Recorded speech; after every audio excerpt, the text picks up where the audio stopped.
Welcome to Smithville Chamber Chatter, coming to you from historic Smithville, Texas. We're here to talk about all things Smithville, including upcoming events, updates and tips for and about local businesses, important news, election updates, and more. Brought to you by the Smithville Area Chamber of Commerce, I'm your host, April Daniels. Welcome to our podcast. Good afternoon and welcome to the Smithville Chamber Chatter with your host, April Daniels. We are excited to be continuing our podcast series today with our third episode, sponsored by the Smithville Area Chamber of Commerce and Gwendolyn Watkins' Totally Hooked team of Keller Williams. Our guest today is Superintendent Cheryl Burns with Smithville ISD. We appreciate, as always, Superintendent Burns' willingness to answer questions and keep the people of Smithville informed. Good afternoon, Superintendent Burns, and thank you for being our guest on the Smithville Chamber Chatter podcast. Thank you. I'm really excited about having the opportunity to talk to you and our fellow community. There are so many things going on in Smithville right now that it is hard to keep up with the COVID-19 and other things that are going on in Smithville ISD. So I'm looking forward to it. I'm ready for when you are to ask the questions. Great. Thank you so much for appearing with us today. And I know our listeners would like to hear from you today about your thoughts on the school closure and what the district is doing to help students and families continue with home learning, your school lunch program, and anything else the district is doing to connect with students and families. Well, let's start with the lunch program, because I have to say that I am so proud of our staff that are out there in the fields helping people receive lunches and take care of our students, because we have a large community of individuals who need the lunches and appreciate being able to have those lunches. We have served over 9,770 lunches since March 23rd, and I think that's pretty awesome. Our transportation department is out there with our sites they're driving to and delivering food that way, and our maintenance is here working. I have to remind you that ACE, our after-school program, that staff's out there helping and actually delivering things to the houses of some of the students that participate in ACE with snacks and activities for them to do while they're home with their parents. And I know their parents are very appreciative of some of the things they're bringing, fun things to do to enrich their world. So that's exciting. They're doing a good job there too. Our administrators and our teachers and our campus staff are working extremely hard to continue our learning, our home learning series. It is a new road for all of us. Many of our staff, we're pushing them to a whole new area of technology, using Google Classroom, and as we're doing, interactive discussions and Zooms. I wish I had stock in Zoom, because we are using it all the time now, and then just meetings that we're doing. But it's our way of being able to reach out with our students and continue their learning. It's essential that we do what we're supposed to do, and that's teach children. They are our priority, and their learning is the most important thing for us to take care of. And so we're doing it. We have teachers reaching out, calling individual students to talk to them about, do you need help with this? I see you're doing your work. So there's feedback going back and forth. They're having individual classroom meetings with them. I heard the other day about a student who, very bright, excited to hear from his teacher, but spent the 5 minutes showing him what they could do with their book that they had checked out from the school and their Chromebook. So the teachers are missing the kids, and having that opportunity to talk to them is positive.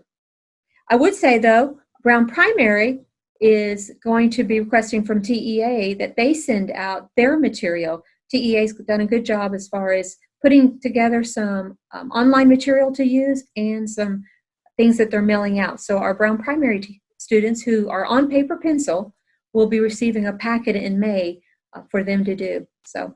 Oh, that's pretty exciting. That's wonderful. I'm sure those youngsters are very excited to be learning new things in new ways.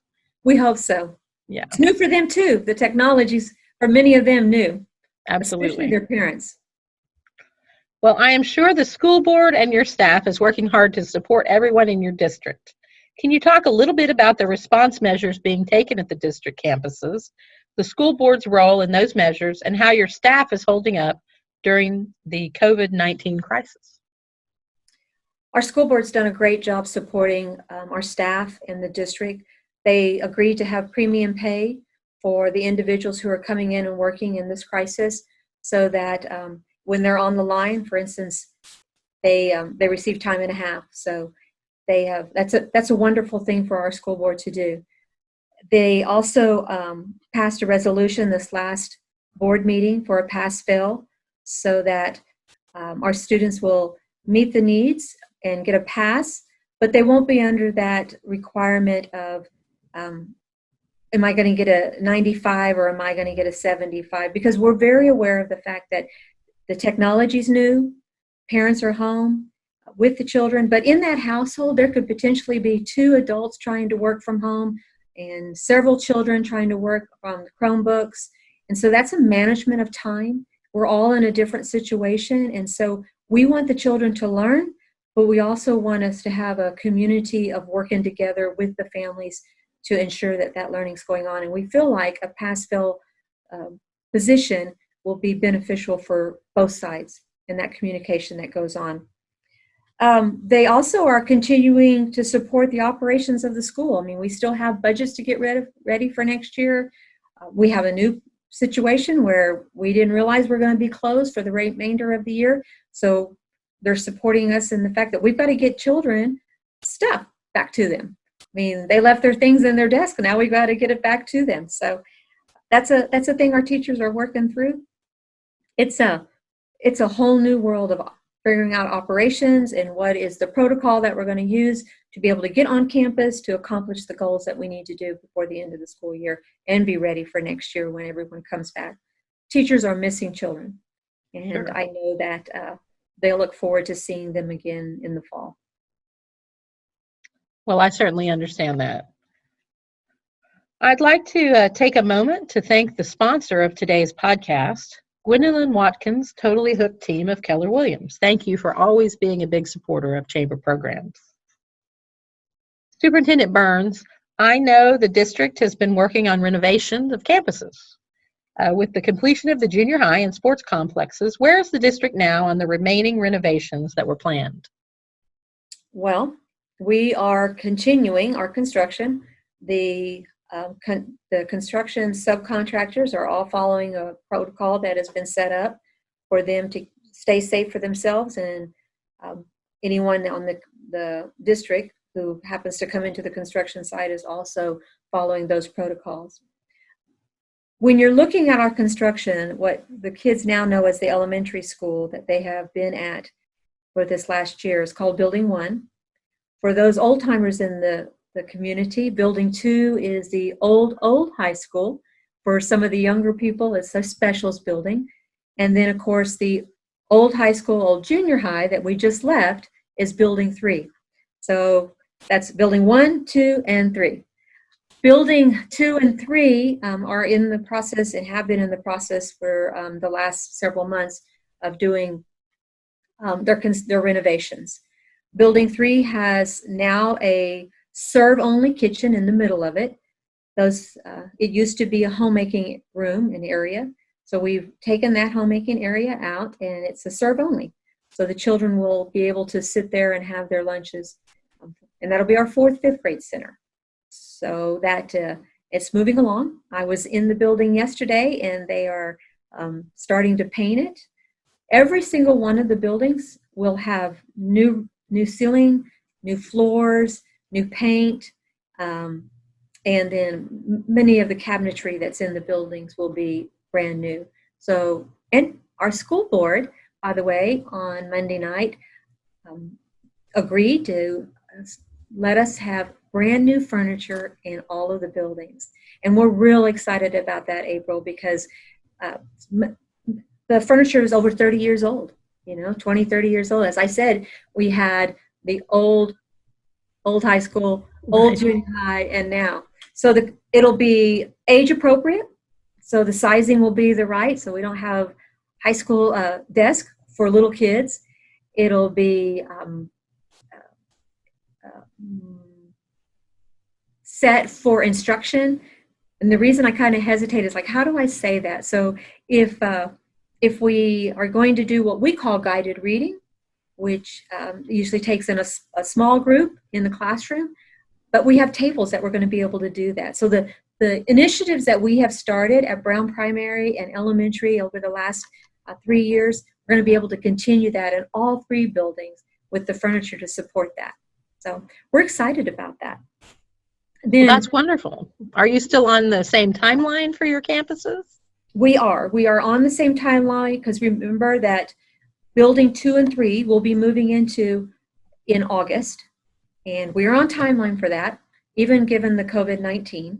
And then the elementary building 1 will be able to move into in January. So we're excited about that.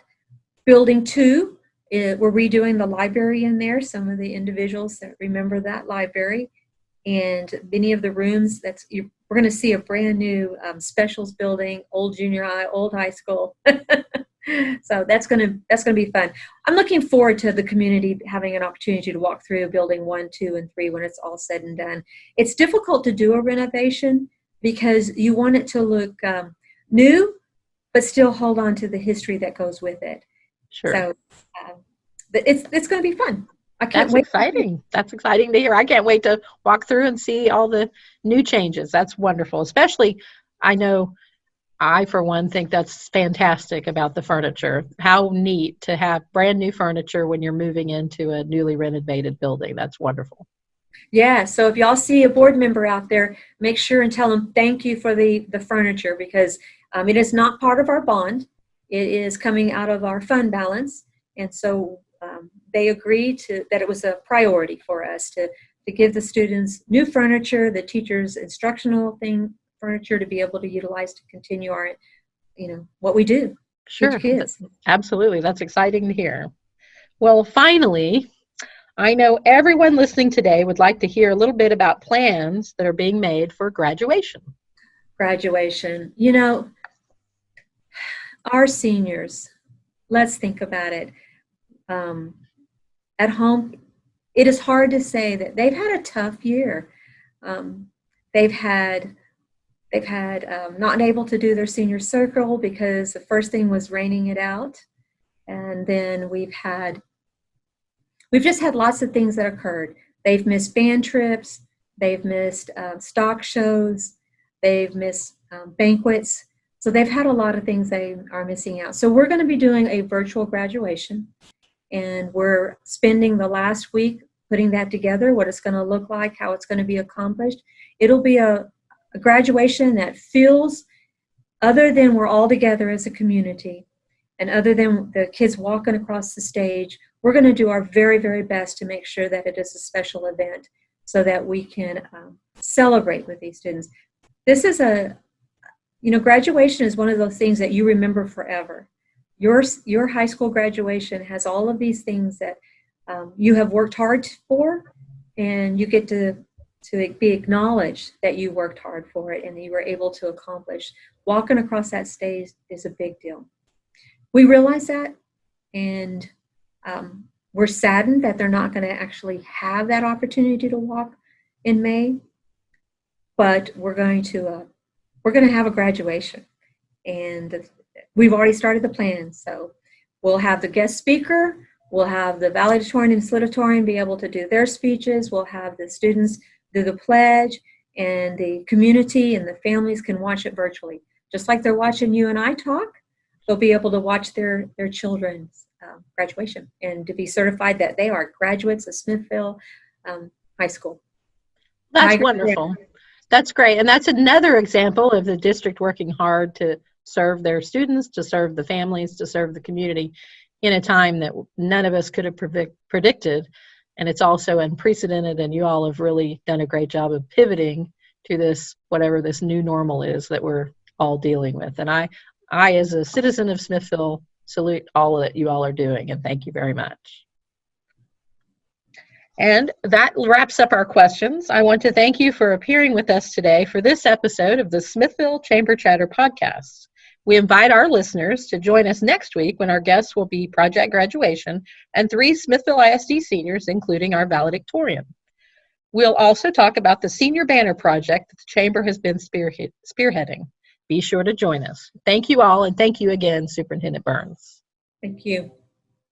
Thank you for listening to Smithville Chamber Chatter with your host, April Daniels. If you'd like to be a guest, email us at april.daniels@smithvilletx.org. Between now and our next episode, be sure to check out the Chamber's website at www.smithvilletx.org. Until then, we'll see you on Main Street.